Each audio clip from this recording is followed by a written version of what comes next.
అసలు రాక్షసులు ఎలా పుట్టారో మీకు తెలుసా? ఒకరోజు సాయంత్రం దక్ష ప్రజాపతి కూతురైన దిది యజ్ఞం చేస్తున్న తన భర్త దగ్గరకు వెళుతుంది.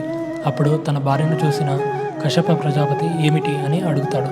అప్పుడు దిది తనలో సంతానకాంక్ష చెలరేగింది అని చెప్పగా అర్థం చేసుకున్న కశ్యపముని, ఇది సంధ్యా సమయం, ఈ సమయంలో రతి నిషిద్ధం, ఇప్పుడు రమించడం వలన మంచి సంతానం కలగదు, అంతేగాక తెలిసి ధర్మాన్ని త్యజించడం అవుతుంది, అందుకని ఒక ముహూర్త కాలం ఆగమని చెప్తాడు.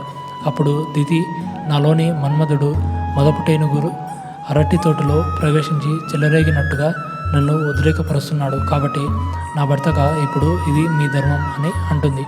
అప్పుడు కశ్యపుడు తన భార్యతో రమిస్తాడు.